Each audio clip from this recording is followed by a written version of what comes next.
नमस्कार, बहुत बहुत स्वागत आपका। आप देखें न्यूज रूम लाइव, आपके साथ में कुणाल घोष में बात होगी आज की तमाम उन बड़ी महत्वपूर्ण खबरों की। लेकिन शुरुआत पहली बड़ी खबर के साथ कर रहे हैं, जहां पर G20 समिट में प्रतिभाग करने के लिए, देश का नेतृत्व करने के लिए पीएम नरेंद्र मोदी ब्राजील की राजधानी रियो डी जेनेरियो पहुंच चुके हैं। तो ब्राजील के रियो डी जेनेरियो पहुंचे हैं पीएम नरेंद्र मोदी, जहां पर आज से G20 समिट का आगाज हो रहा है।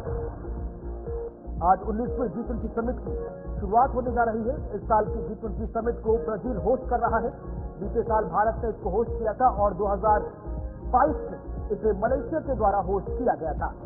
तो आज का दिन वैश्विक समुदाय के लिहाज से काफी महत्वपूर्ण, क्योंकि आज विश्व के 30 बड़े देशों के जो प्रतिनिधि हैं वो एक ही छत के नीचे भविष्य के ज्वलंत मुद्दों, जरूरतों और उनकी उपयोगिता को लेकर विचार विमर्श करते हुए नजर आएंगे। तो बड़ी अपडेट आपके सामने, जहां पर G20 समिट में शामिल होने के लिए आप देखिए ब्रसेल्स के अंदर प्रधानमंत्री नरेंद्र मोदी पहुंचते हैं। पिछले साल भारत ने इसकी मेजबानी की थी और इसलिए प्रधानमंत्री नरेंद्र मोदी को यहाँ ट्रॉइका सदस्य के रूप में शामिल किया गया है। और नाइजीरिया के दौरे के बाद प्रधानमंत्री Narendra Modi Rio de Janeiro पहुंचे और इस वक्त आप देखिए 3 देशों की ही यात्रा पर है। और साथ ही साथ लगातार बताते चले कि एक्सपोर्ट भी किया गया, जिसमें आभार वो जताते हुए नजर आए हैं। लेकिन फिलहाल इस सम्मेलन के एजेंडे को आकार देने में महत्वपूर्ण भूमिका यहाँ पर अफ्रीका के साथ जो G20 सम्मेलन होने वाला है ये निभाने वाला है। भारत ने ब्राजील को अध्यक्षता सौंपी है और ब्राजील के जो राष्ट्रपति है उन्होंने सरकार शिखर सम्मेलन का ध्यान यहाँ ग्लोबल साउथ की प्राथमिकता पर बनाए रखना वो चाहती है। इस पर चर्चा हो सकती है। अब ब्राजील के बाद यह दक्षिण अफ्रीका अगले संस्करण की मेजबानी करेगा। और एजेंडा की अगर बात करेंगे कि G20 सम्मेलन जो हो रहा है इसका मोट एजेंडा किस तरह से रखा गया है, तो बताते चले कि प्रधानमंत्री ने कहा कि पिछले साल भारत की सफल अध्यक्षता ने G20 को जनता का G20 बना दिया है। हमने ग्लोबल साउथ की आवाज को इसमें शामिल किया है और पृथ्वी एक परिवार एक भविष्य के दृष्टिकोण के अनुरूप सार्थक यहाँ पर चर्चा है। कुछ तस्वीरें आपके सामने है जो बेहद खास है। जैसे प्रधानमंत्री नरेंद्र मोदी को किस तरह से सम्मान दिया गया, उसके बाद अलग अलग मुद्दों को लेकर जो चर्चाएं हुई, उसके साथ ही अपनी टीम के साथ यहाँ पर दोनों पहुंचे हुए थे। और उनके बाद आप देखिए जिस तरह से सम्मान दिया गया वो एक भारत के लिए प्राउडफुल मोमेंट है। मीटिंग का दौर शुरू किया गया और उसके बाद ही आप देखिए आगे की रणनीति किस तरह से बनाने की बात कही गई। एजेंडा को लेकर ही बात कर रहे थे। बताते चले कि दृष्टिकोण के अनुरूप यहाँ सार्थक चर्चाओं की जो प्रतीक्षा है मैं कर रहा हूँ। प्रधानमंत्री ने इस तरह से कहा और मैं इस अवसर का उपयोग कई नेताओं के साथ द्विपक्षीय सहयोग को लेकर बात भी करूंगा। तो G20 के साथ भी यहाँ मुलाकात हो सकती है। 18 से 19 नवंबर के बीच में ये शिखर सम्मेलन है। तो जाहिर तौर पर देखिए अपने आप में ये एक शिखर बहुत महत्वपूर्ण होने वाला है। 50 से ज्यादा वर्षों में किसी भारतीय प्रधानमंत्री की गुआना की भी पहली यात्रा होगी। लेकिन उसके पहले यहाँ पर जो बाइडेन पहुंचेंगे, क्लिंटन भी पहुंचेंगे और प्रधानमंत्री ऑलरेडी पहुंच चुके। तो 5 तस्वीरें आपकी टीवी स्क्रीन पर सबसे ऊपर देखिए। ब्राजील में पीएम नरेंद्र मोदी पहुंचे, जहां पर ब्राजील के रियो डी जेनेरियो का स्वागत हुआ। ये तस्वीरें बीते दिन की गवाह है कि किस तरह का सफल निर्णायक दौरा प्रधानमंत्री मोदी का नाइजीरिया का रहा। ऊपर की तस्वीर वहां के राष्ट्रपति आबुआ के साथ जो बता रही है, उसके नीचे आप देखिए मेमोरेंडम ऑफ अंडरस्टैंडिंग को साइन करते हुए जो ऊर्जा, फार्मास्यूटिकल जैसे मुद्दों को लेकर भारत और नाइजीरिया के बीच में तीसरी बीच की जो तस्वीर है वो गार्ड ऑफ ऑनर के तौर पर जब पीएम नरेंद्र मोदी का स्वागत नाइजीरिया की राजधानी में किया गया। इसके अलावा ऊपर की तस्वीर मुलाकात थी और जो 5वीं महत्वपूर्ण तस्वीर है वो तब की है जब नाइजीरिया के सर्वोच्च सम्मान के साथ पीएम नरेंद्र मोदी को सम्मानित किया गया। तो कमांडर ऑफ द नाइजर के रूप में पीएम नरेंद्र मोदी को सम्मानित किया गया। ये काफी गौरवशाली पल रहा।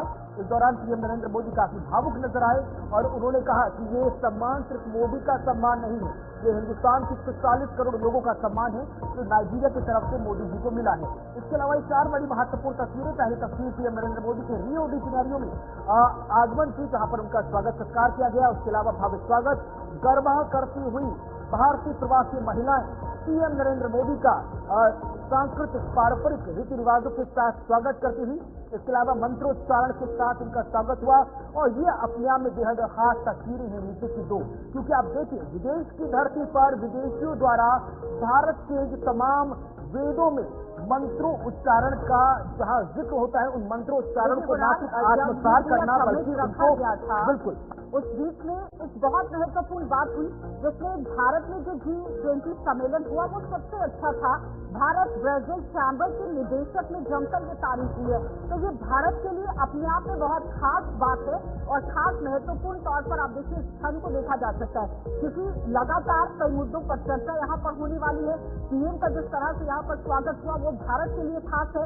तो भारत और ब्राजील के बीच में व्यापार की जो अपार संभावनाएं हैं वो कहीं ना कहीं बन रही है। इससे पहले आपने देखा नाइजीरिया के अंदर लगातार व्यापारिक मुद्दों को लेकर चर्चा हुई और देखने की कोशिश हुई कि कूटनीति के तौर पर किस तरह से आयात पर निर्यात पर यहाँ पर काम चल सकता है, क्योंकि फार्मास्यूटिकल को लेकर बात हो रही थी, ऊर्जा के क्षेत्र को लेकर बात हो रही थी, तेल और गैस को लेकर बात हो रही थी। तो कई तरह के मुद्दे आज ब्राजील के अंदर भी गिनाने की कोशिश होगी, क्योंकि यहाँ आपको ये बताना बहुत जरूरी है कि भारत ब्राजील जो चैम्बर ऑफ कॉमर्स है उसके कार्यकारी जो निदेशक हैं लियोनार्डो ने अनाडा जो गॉम्स थे, उन्होंने कहा कि अभी भारत और ब्राजील के बीच में सालाना 15 अरब डॉलर का व्यापार होता है और हमारे हिसाब से यहाँ अभी जो शुरुआत है बढ़ भी सकता है। नाइजीरिया के राष्ट्रीय पुरस्कार grand commander of the order of the Nigeria से सम्मानित किए जाने पर मैं आपका नाइजीरिया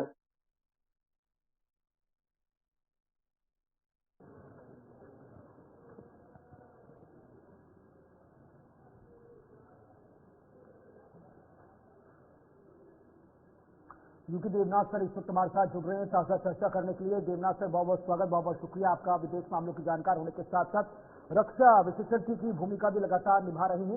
किस तरह से कितनी महत्वपूर्ण मुलाकात आप समझ रहे हैं? अब एक एक करके तमाम खास मेहमानों के रियो डी जेनेरियो पहुंचने का सिलसिला जारी है। इटली की पीएम मेलोनी हो, चाहे अमेरिका के राष्ट्रपति जो बाइडेन, चीन के राष्ट्रपति शी जिनपिंग, सभी एक एक करके इस वक्त एक ही छत के नीचे होंगे और अब तक कुछ ही देर के बाद विश्व के 20 बड़े नेता भविष्य की चुनौती और जरूरतों पर चर्चा करते नजर आएंगे। देवनाथ सर। जी हाँ कुणाल, जो अभी चर्चा होगी वो उसमें 3 बड़े आयाम हैं। एक तो आने वाले भविष्य में भारत का जो विश्व बंधु का रोल है वो कैसे जाएगा आगे।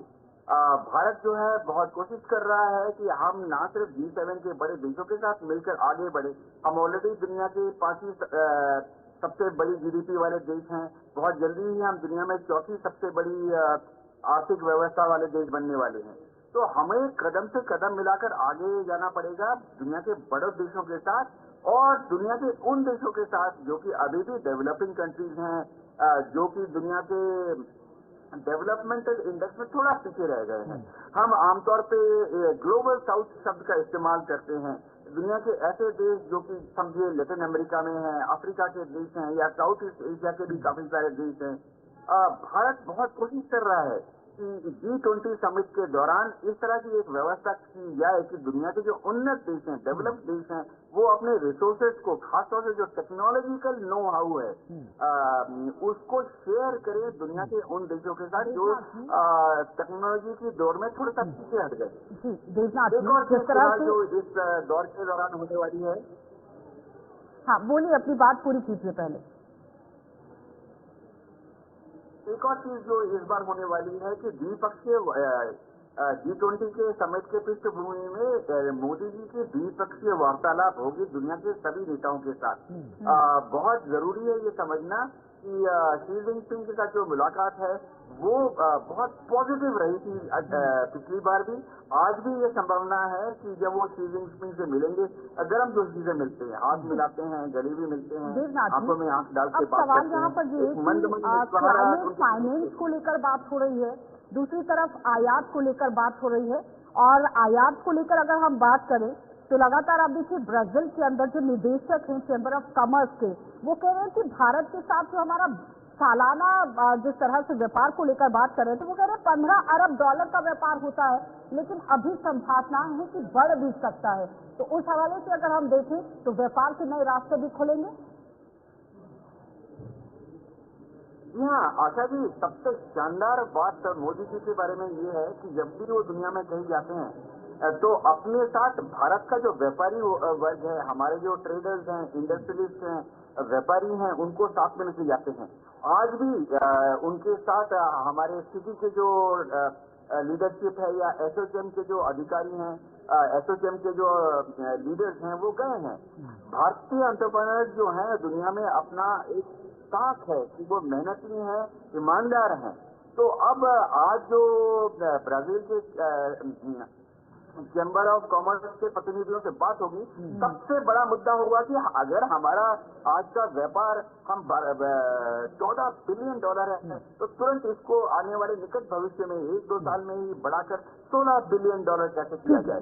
अब ये तो बात हुई देवनाथ सर पर्सनल स्टेजेस की या निजी विशेषताओं की। एक चीज समझाई तो कि हमने अभी देखा था, अभी G20 चल रहा है, इससे पहले हमने स्टार्ट समिट देखी, ब्रिक्स को हमने देखा, इसके अलावा अन्य जो संस्थाएं हैं, बड़े बड़े समूह हैं, वो लगातार चर्चा कर रहे हैं। ग्लोबल स्टेबिलिटी पर सबसे ज्यादा फोकस किया जा रहा है, यानी कुल मिलाकर जो देशों के बीच युद्ध चल रहा है उसको समाप्त किया जाए ताकि स्टेबिलिटी नजर आए, ग्लोबलाइजेशन की तरफ दुनिया आगे बढ़े। उम्मीद करें कि इस बार फिर से G20 में सबसे बड़ा कोर सेंटर यही रहने वाला है कि इजराइल और हमास, रशिया और यूक्रेन के युद्ध को एकदम समाप्ति की तरफ ले जाया जाए। G20 के मीटिंग में जो दुनिया के शीर्ष जो इंडस्ट्रियलिस्ट नेशन है वो भी जरा चिंतित हैं, क्योंकि इजराइल और हमास का युद्ध अब 13 महीने चल चुका है, 14वां महीना चालू हो गया है। और मोदी जी ने तो हमेशा, जब वो रूस के राष्ट्रपति पुतिन से मिले थे उस वक्त भी, जब वो जेलेंस्की से मिले थे यूक्रेन में तब भी, और सबसे बड़ी बात है कि अब मोदी जी का एक 1-to-1 रिलेशन है नेतन्याहू के साथ। तो मोदी जी ने हमेशा इस बात पर जोर दिया है कि इन युद्धों का समाधान 2 तरीके से निकल सकता है कि उभय पक्ष थोड़ा अपने हथियारों का इस्तेमाल कम करे और उभय पक्ष जो है शांति से बैठकर टेबल पर चर्चा करके युद्ध बंदी की या युद्ध का समाधान ढूंढे। खास बात यह है कुणाल की मोदी जी के इन विचारों को या एडवाइस को दुनिया की जो टॉप शीर्ष लीडरशिप है सीरियसली लेती है। जी देवनाथ जी, एक सवाल आखिरी में आपसे लूंगी, जहां पर दुनिया की हर किसी की नजर आज शी जिनपिंग और प्रधानमंत्री नरेंद्र मोदी की मुलाकात पर टिकी हुई है। कुल मिलाकर अगर कहा जाए कि भारत और चीन के व्यापार को लेकर अगर हम बात करें, 2022 में जिस तरह से 135 अरब डॉलर का आंकड़ा छू चुका था, लेकिन अब इस बार अगर आर्थिक साझेदारी होती है तो फिर किस तरह की गुंजाइश हो सकती है?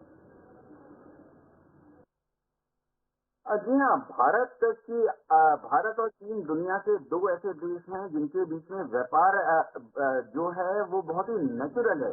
इसका कारण यह है कि चीन जो है उसको टेक्नोलॉजी में महारत हासिल है। चीन के पास बहुत बड़ा आर्थिक रिसोर्सेज का भंडार है, वो कहीं पर भी billions of dollars, millions of dollars आसानी से इन्वेस्ट कर सकता है। चीन ने पिछले कुछ सालों में, खासतौर से पिछले 4 साल 3 साल में भारत में कई जगह पर खासतौर से जो हमारे SEZ हैं, इकोनॉमिक जोन्स हैं, उन पर इन्वेस्ट किया है। चीन जो है भारत की तरफ क्यों देखता है, इसका एक बहुत बड़ा कारण है कि भविष्य में, देखिए चीन और भारत में तो कोई दुश्मनी नहीं है, तनातनी है, टेंशन का माहौल है, लेकिन चीन को मालूम है कि अगर हिंद महासागर के रिम पर, अफ्रीका के पूर्वी तट पर और साउथ ईस्ट एशिया में उसे अच्छी तरह से ट्रेड करना है, व्यापार करना है, अपना इंडस्ट्रियल प्लांट बनाना है, तो उसमें भारत उसका बहुत ही मजबूत और नेचुरल पार्टनर है। हमारे पास, भारत के पास जो टेक्निकल मैन पावर है, चीन उसका इस्तेमाल करना चाहता है।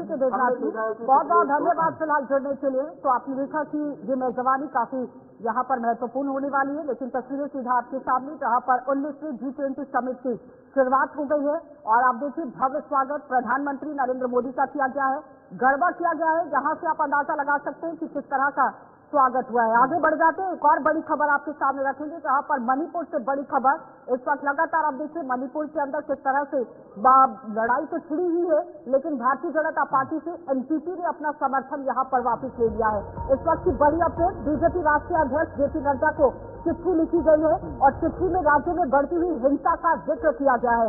हालात नहीं सुधरने पर समर्थन वापस लेने की ये बात कह ली गई और एक बड़ा फैसला है, इसे देखा जा रहा है।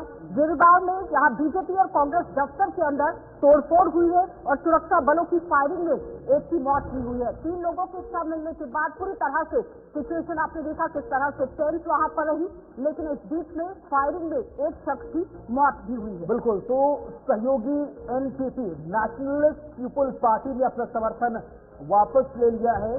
कुल 5 के आसपास विधायक है, लेकिन बड़ी बात है कि उनके जाने से सरकार अस्थिर नहीं होगी। मौजूदा वक्त में एनसीपी, जेडीयू, कई निर्दलीय भारतीय जनता पार्टी को अपना समर्थन मणिपुर में दे रहे हैं। 60 विधानसभा वाला ये राज्य है, 31 सीटें चाहिए। खुद बीजेपी के पास अपने 32 नंबर हैं। इसके अलावा लगभग 5 से 6 ऐसे जेडीयू के विधायक हैं जो अघोषित रूप से बीजेपी में शामिल हो गए। यानी कुल मिलाकर बीजेपी के विधायकों की संख्या जो 31 नहीं है वो 33 है। यानी कि नो डाउट सरकार को कोई फर्क नहीं पड़ रहा है, लेकिन सांकेतिक तौर पर देखा जाए तो सहयोगी भी नाराज नजर आ रहे हैं कि जिस तरह के कदम इस वक्त भारतीय जनता पार्टी को मणिपुर की हिंसा की आग को शांत करने के लिए उठाए जाने चाहिए थे, वो कदम नहीं उठाए गए हैं। जबकि बीते दिन भी हमने देखा था कि गृह मंत्री अमित शाह जो लगातार मणिपुर को शांत करने के लिए क्लोज हाई लेवल मीटिंग कर रहे हैं, उन्होंने अपने महाराष्ट्र के तमाम जो दौरे थे वो रद्द कर दिए थे। आज की हाई लेवल मीटिंग गृह मंत्रालय में बुलाई गई है जो मणिपुर की शांति को बहाल करने की दिशा में आगे बढ़ेगी। बहरहाल ये खबर निकलकर सामने आई जहां पर एनसीपी ने अपना समर्थन बीजेपी से वापस ले लिया। दूसरी तरफ कांग्रेस के नेता इस समर्थन वापसी पर अपनी एक जीत के तौर पर देख रहे हैं, जहां पर कांग्रेस नेता जयराम रमेश ने एनसीपी को प्रेज किया, शाबाश कहा, लेकिन यहां पर एक बड़ी लंबी लड़ाई लड़नी है क्योंकि कुकी वर्सेज जो मैत्री समुदाय के बीच जो हिंसा है वो समाप्त होने का नाम नहीं ले रही। देखना बेहद खास है कि गृह मंत्रालय द्वारा कदम जो उठाए जा रहे हैं वो आने वाले वक्त में कब इस राज्य में शांति बहाल कर पाएंगे। बहरहाल इसी बीच आगे बढ़ रहे हैं, रुक कर रहे हैं अगली बड़ी महत्वपूर्ण खबर की तरफ। अगली बड़ी खबर आपकी टीवी स्क्रीन पर, जहां पर आप देखिए लगातार जिस तरह से आज हाईकोर्ट का अपना पक्ष यहाँ पर किस तरह से रखेगी, यानी कि हाईकोर्ट में अपना पक्ष यूपी सरकार रखेगी और बहराइच हिंसा को लेकर पक्ष यहाँ पर रखा जाएगा। आरोपियों के घर तोड़े जाने के मामले को मद्देनजर रखते हुए बात होगी और इलाहाबाद हाईकोर्ट की लखनऊ पीठ में इसकी सुनवाई है। और साथ ही बताते चले कि बहराइच में मूर्ति विसर्जन के दौरान जिस तरह से हिंसा हुई उसके बाद ही ध्वस्तीकरण को लेकर नोटिसों की चुनौती देने वाली जो जनहित याचिका है उसे यहाँ इलाहाबाद हाईकोर्ट की लखनऊ पीठ में सुनवाई किस तरह से करने की बात कही गई थी, लेकिन फिलहाल आज इस पर सुनवाई होगी और मुख्य न्यायमूर्ति अरुण बंसाली, न्यायमूर्ति जसप्रीत सिंह की खंडपीठ के ही समक्ष यहाँ पर association for protection of civil rights संस्था की जनहित याचिका 18 नवंबर को सुनवाई को सूचीबद्ध किया है और कोर्ट ने याचिका पर बीते 6 नवंबर को सुनवाई करते हुए मामले में राज्य सरकार के कई बिंदुओं पर जो दबाव है वो डालने की बात कही थी और जवाब दाखिल करने के लिए मौखिक आदेश भी दिया था। तो राज्य सरकार के मुख्य स्थायी अधिवक्ता शैलेंद्र कुमार सिंह ने ये बता दिया कि मांग की गई है और ये जवाब जो है वो मांगा गया है कि किस तरह से सोमवार पेशी भी होनी है, इस पर सुनवाई भी होगी, लेकिन फैसला क्या होगा ये तो बात की बात है। लेकिन फिलहाल कोर्ट में अभी कोई भी अंतरिम आदेश नहीं दिया गया है। ध्वस्तीकरण नोटिस मामले में 18 नवंबर तक महराजगंज बाजार के कथित जो अतिक्रमणकारी इलाके थे यहाँ पर उन्हें राहत किस तरह से पहुंचाई जानी चाहिए, क्योंकि आपने देखा जिस तरह से मूर्ति विसर्जन का ये पूरा कार्यक्रम था और उस दौरान जब लोग वहां से निकल रहे थे तो इस तरह से एक बड़ी घटना को अंजाम दिया गया। बिल्कुल अजय शर्मा इस वक्त हमारे साथ जुड़ रहे ताजा अपडेट के साथ। अजय, आज तक की निगाहें बहराइच के मामले पर भी हैं। हमने देखा था कि बीते दिनों सुप्रीम कोर्ट की तरफ से फैसला आया और उसके बाद सुप्रीम कोर्ट में किसी तरह की बुलडोजर कार्रवाई पर रोक की बात नजर आई थी, लेकिन अब हाईकोर्ट में यूपी सरकार अपना पक्ष रखने जा रही है कि बहराइच हिंसा में जो लोग आरोपी हैं उनके घर तोड़े क्यों जाएं, उसको लेकर वो अपने पेपर सबमिट कर रहे हैं। निश्चित तौर से कुणाल, ये बहराइच की जो घटना थी ये पूरे देश को चौंका दिया था। बहराइच का जो महाराजगंज इलाका है यहाँ पर उपद्रव, लूटपाट, तोड़फोड़, बवाल, आगजनी जैसी घटनाएं हुई। यहाँ पर जिस तरीके से उपद्रव हुआ, दंगा हुआ और एक जो रामगोपाल मिश्र है जिसकी गोली मारकर हत्या हो गई, जो तस्वीर हम दिखा रहे हैं ये वही मकान है, इसी के छत के ऊपर रामगोपाल मिश्र की गोली मारकर हत्या हो गई थी। मूर्ति विसर्जन के दौरान जो घटना बहराइच में हुई उसको लेकर उपद्रव भड़का और वो उपद्रव इतना भड़का कि बहराइच में करोड़ों रुपए की आगजनी हो गई, तमाम घरों को तोड़ा गया, आग लगा दिया गया। अब उत्तर प्रदेश सरकार इस पूरे मामले पर जब संज्ञान लिया तो बहराइच के जिला प्रशासन ने आसपास के इलाकों के घरों को नोटिस जारी की। लगभग 23 ऐसे घर थे जिनको कार्रवाई के लिए अतिक्रमण के दायरे में मानते हुए उनके घरों पर नोटिस तस्वीर कर दी गई और उसमें मुख्य आरोपी जो अब्दुल हमीद था उसका भी घर था। उसके घर लेकिन पर जो भी लोग आरोपी बनाए गए हैं उनके तरफ से कहा गया कि भैया पिछले कई सालों से पीडब्ल्यूडी को दशकों से याद नहीं आया कि हमारा घर अवैध है या नहीं है। अब जब मामला विचाराधीन है, प्रोसेस चल रही है, आप घर तोड़ने के लिए चले आए। अगर भविष्य में हम आरोपी नहीं साबित होते, बाइज्जत बरी होते और इस बीच हमारा आप घर तोड़ देते तो हम कहाँ जाएंगे? कौन रिस्पॉन्सिबल होगा? निश्चित तौर से कुणाल, अब आरोपी पक्ष यूं कहे तो जिसके घर से उपद्रव शुरू हुआ या जिसके आसपास के इलाकों में तोड़फोड़ हुई, बवाल हुआ, आगजनी हुई, लूटकांड हुआ, उस इलाके के लोगों ने कोर्ट में अपनी अर्जी दाखिल की है और यह कहा है कि जो हमारे घर हैं ये अतिक्रमण के दायरे में नहीं आते। लेकिन उत्तर प्रदेश की जो सरकार है या जिला प्रशासन, बहराइच के जिलाधिकारी से भी हमारी वार्ता हुई है, जो मोनिका रानी बहराइच के डीएम है, उन्होंने कहा है कि जो हमने नोटिस दिया है वो अतिक्रमण के दायरे के मानक के अनुसार दिया है। बिल्कुल, अब देखना राज्य सरकार द्वारा जो तमाम रिपोर्ट सबमिट की गई है उससे हाईकोर्ट कितना संतुष्ट होता है या फिलहाल एक और नई तारीख दे दी जाएगी। शुक्रिया आपका हमारे साथ अजय, बहराइच से लाइव जुड़ने के लिए, ताजा अपडेट साझा करने के लिए। आगे बढ़ रहे हैं, चीजें रुक कर रहे हैं। दिल्ली के मुख्यमंत्री आतिशी सिंह इस वक्त मीडिया को संबोधित कर रही है। प्रदूषण का मामला है, सुप्रीम कोर्ट में सुनवाई चल रही है, आइए नजर डालते हैं। रोज सेंट्रल पोल्यूशन कंट्रोल बोर्ड रोज एक डेटा निकालता है कि किस शहर का कितना पोल्यूशन का लेवल है।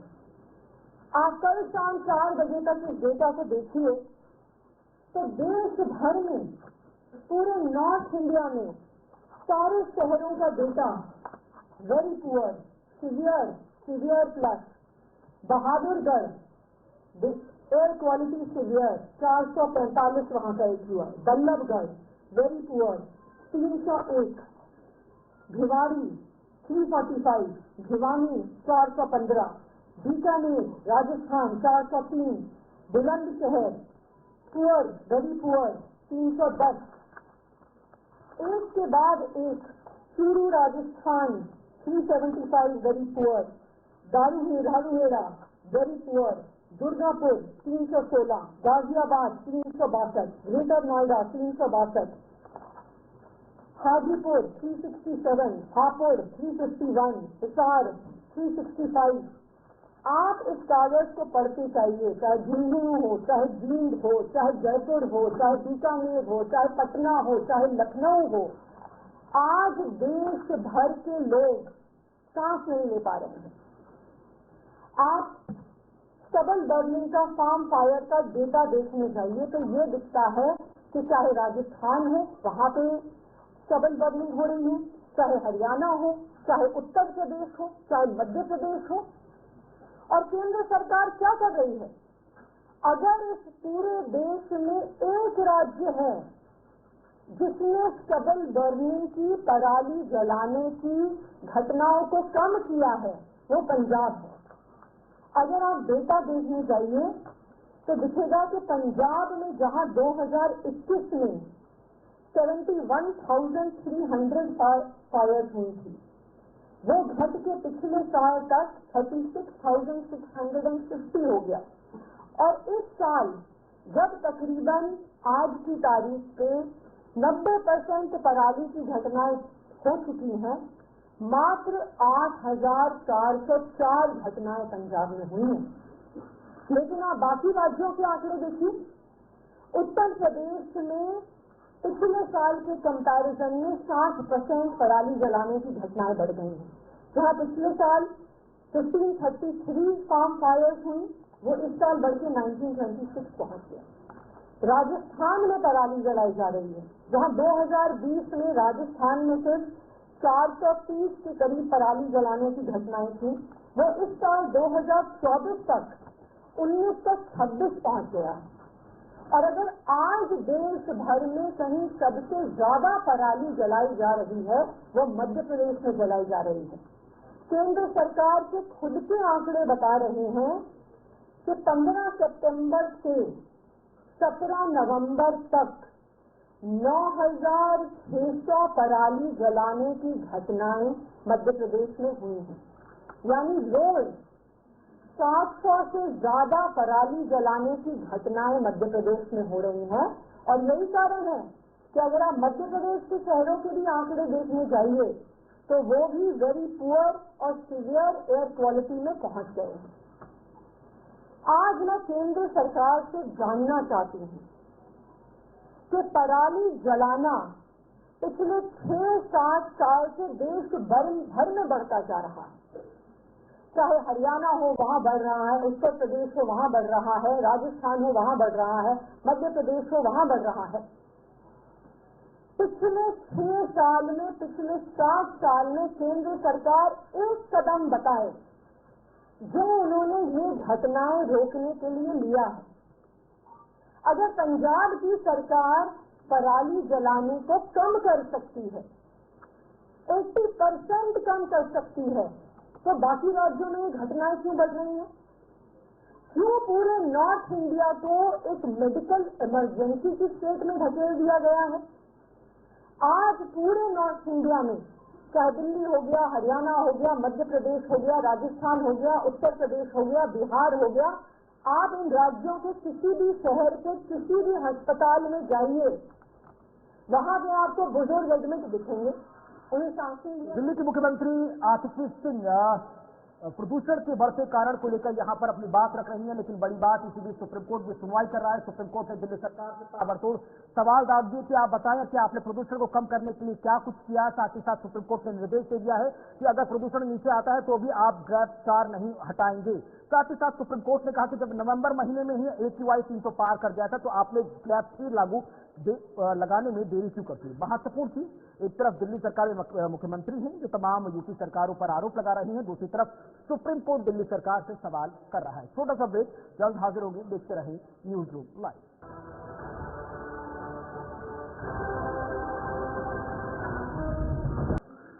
कास्ट सेंसस जो हम तेलंगाना में, कर्नाटक में करवा रहे हैं वो हम महाराष्ट्र में करवाएंगे।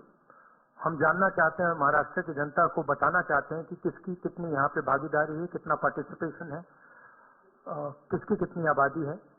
हम चाहते थे कि दिल्ली सरकार इसको करे। पार्लियामेंट हाउस में मैंने साफ बोला है, नरेंद्र मोदी जी के सामने बोला है कि हम कास्ट सेंसस करवाएंगे। ये देश के सामने सबसे बड़ा मुद्दा है। तकरीबन 50% एस्टिमेट है, 50% पिछड़ा वर्ग है, उनकी कहीं पार्टिसिपेशन नहीं है, सरकार में नहीं है, कॉर्पोरेट इंडिया में नहीं है, मीडिया में नहीं है। 15% दलित हैं, 8% आदिवासी हैं, उनकी भी कोई पार्टिसिपेशन नहीं है। तो कास्ट सेंसस सेंट्रल पिलर है हमारी स्ट्रेटेजी का। हमने पार्लियामेंट हाउस में मैंने कहा है 50% रिजर्वेशन की दीवार भी हम तोड़ देंगे, वो भी प्रधानमंत्री करना नहीं चाहते हैं। हेल्थ इंश्योरेंस का हमारा यहाँ एक स्कीम है जो राजस्थान में बहुत सक्सेसफुल था। 25 लाख रुपए का स्वास्थ्य बीमा गरीब लोगों को, किसानों को, मजदूरों को, बेरोजगार युवाओं को ऑपरेशन की जरूरत हो, दवाई की जरूरत हो, MRI की जरूरत हो, जो भी मेडिकल फैसिलिटीज की जरूरत हो, 25 लाख रुपए तक की फैसिलिटी हमारी सरकार प्रोवाइड करेगी।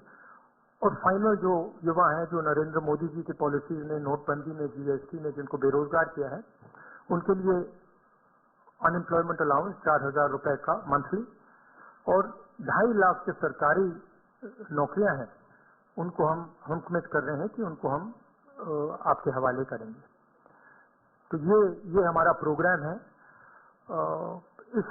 मेन इशू वही है, एक तरफ अदानी जी खड़े हैं, धारावी पे निशाना है, महाराष्ट्र की जो धन है उस पर निशाना है, मुंबई के नेचर को चेंज करने का लक्ष्य है, और दूसरी तरफ हमारे किसान, मजदूर, युवा जो अस्पायर कर रहे हैं, जो सपना देख रहे हैं, जिनका सपना हर रोज महाराष्ट्र की सरकार तोड़ रही है। तो ये लड़ाई है। Thank you. एक एक करके मैं अभी बता रहा हूँ। एक मिनट, अभी आपने बड़ा अच्छा व्यवस्थित रखा।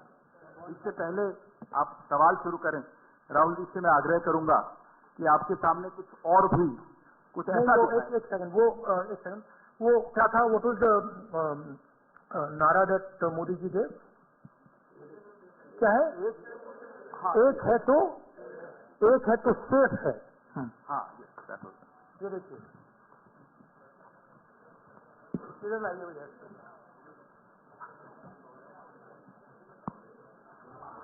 तो एक है तो सेफ है के नारे को लेकर कांग्रेस नेता राहुल गांधी यहाँ पर सियासी हमला करते हुए भारतीय जनता पार्टी से और बाकायदा एक स्टेट बनाई गई है जिस पर ये नारा लिखा है और उसके अंदर से कुछ फोटोज निकालकर भारतीय जनता पार्टी और मुख्य रूप से सीधे प्रधानमंत्री मोदी पर सियासी हमला करते हुए अब देखना भी खास होगा कि इस मामले पर जिस तरह से यहाँ पर प्रेस कॉन्फ्रेंस की गई, साथ ही साथ कांग्रेस नेता राहुल गांधी ने कांग्रेस के इलेक्शन मैनिफेस्टो को भी आम जनता के बीच रखा, इसका कितना असर मतदाताओं पर पड़ता हुआ नजर आएगा। यानी कुल मिला के आज चुनाव प्रचार का अंतिम दिन है और फिर उसी के साथ चुनाव प्रचार आज शाम 5 बजे के बाद समाप्त हो जाएगा और 20 तारीख पर सबकी निगाहें होंगी जब महाराष्ट्र के 288 विधानसभा सीटों पर एक ही चरण में सभी सीटों पर मतदान किया जाएगा। तो जनता कितना इन प्रेस कॉन्फ्रेंस और इन नारों पर विश्वास करती है या वास्तविक मुद्दों के आधार पर ही जनता जनार्दन अपने पसंदीदा उम्मीदवार को वोट करते हुए नजर आते हैं। फिलहाल लगातार तस्वीरें आपके सामने जहां पर राहुल गांधी जहां पर आप देखिए घेरने की कोशिश कर रहे हैं, लेकिन उस बीच में बड़ी खबर बढ़ते हुए प्रदूषण को लेकर दिल्ली सरकार गंभीर नजर आ रही है। प्रदूषण को लेकर दिल्ली सरकार ने अहम बैठक बुलाई है। पर्यावरण मंत्री गोपाल राय की अध्यक्षता में ये बैठक होने वाली है। 12 बजे पर्यावरण मंत्री अधिकारियों के साथ बैठक करेंगे, लेकिन उस बीच में सुप्रीम कोर्ट के अंदर लगातार इस पर सुनवाई चल रही है और सुप्रीम कोर्ट की तरफ से दिशा निर्देश जारी कर दिए गए हैं कि बिना परमिशन के आप ग्रेड 4 को हटा नहीं सकते हैं और अगर नवंबर महीने में ही 305 यहाँ पर प्रदूषण का AQI लेवल हो गया था तो फिर यहाँ पर ग्रेड को लगाने के लिए इतना समय क्यों लगा दिया गया। और इस बीच में लगातार आप देखिए किस तरह से फटकार दिल्ली सरकार को लगाने की बात की गई।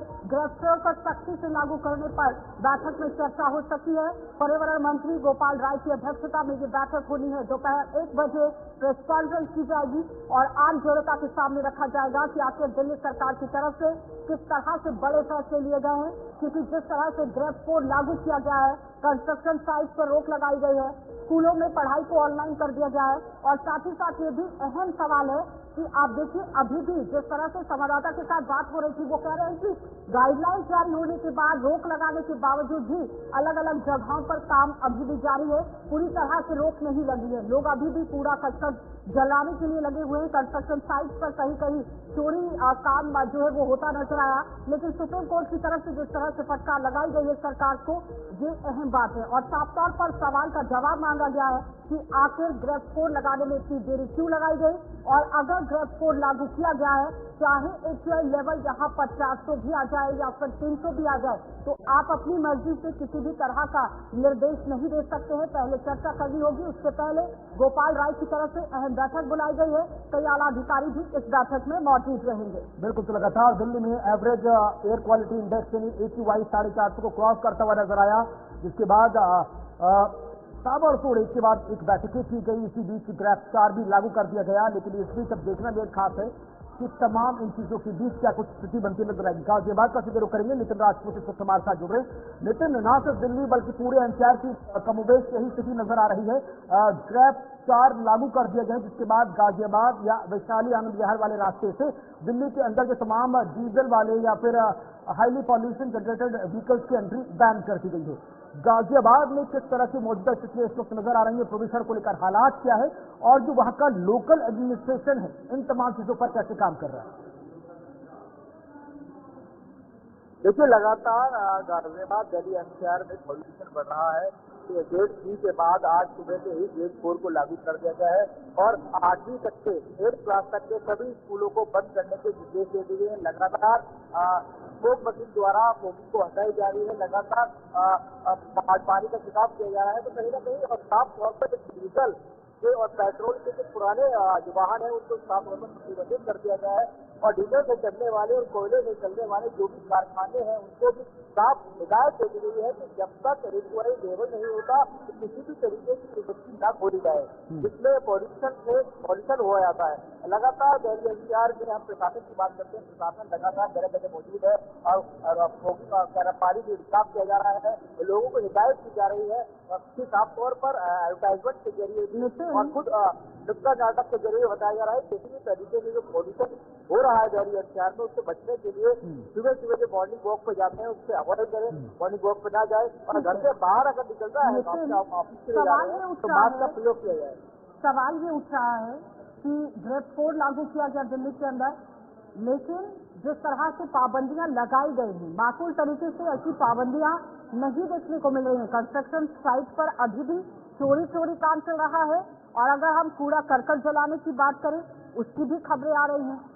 कहने का मतलब ये है कि सिर्फ ग्रेड 4 को लागू कर दिया गया है, वो इम्प्लीमेंट कितना जमीन पर हुआ है ये सवाल है। उसको लेकर किस तरह की कार्रवाई को अंजाम देने की बात कही गई प्रशासन की तरफ से, क्योंकि एक चेक लगाने की भी जरूरत है। क्या चेक लगाया गया है?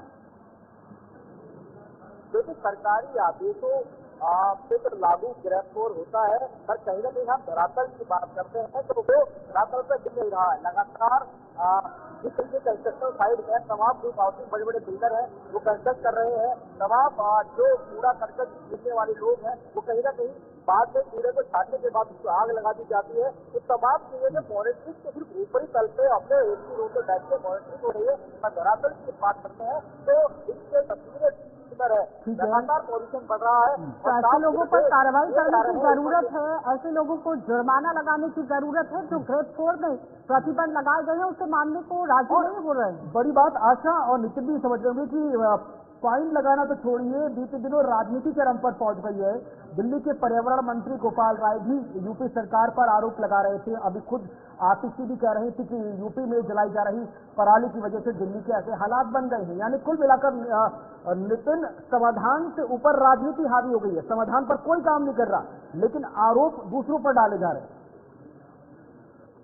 देखिए, जुर्माने की बात करते हैं, पहले लगातार 3 दिन के अंदर 6 करोड़ से ज्यादा जुर्माना वसूला गया है। तो दिल्ली के अंदर ही लगातार एनसीआर में हम गाजियाबाद की बात करते हैं, नोएडा की बात करते हैं, तो लगातार जुर्माने किए जा रहे हैं। पर ये जुर्माने सिर्फ बड़े इंडस्ट्री को छोड़कर छोटे छोटे समूह के लघु उद्योग पे किए जा रहे हैं, जहाँ बड़ी इंडस्ट्री में नहीं किया जा रहा। और राजनीति की बात करते हैं तो लगातार वक्त और यानी कि कहा जा सकता है कि पिछले केस चल रहा है, लेकिन सुप्रीम कोर्ट के अंदर भी लगातार सुनवाई हो रही है।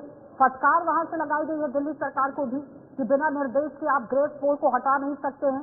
और पहले अगर नवंबर तक 300 तक आपका AQI लेवल पहुंच गया था तो आपको ज्यादातर कार्रवाई करने की जरूरत थी, देरी क्यों की गई? कई तरह के सवाल हैं आज भी, क्योंकि एहतियात बरतने के लिए तो कहा जा रहा है, लेकिन सरकार ने किस तरह से काम किया ये सवाल है।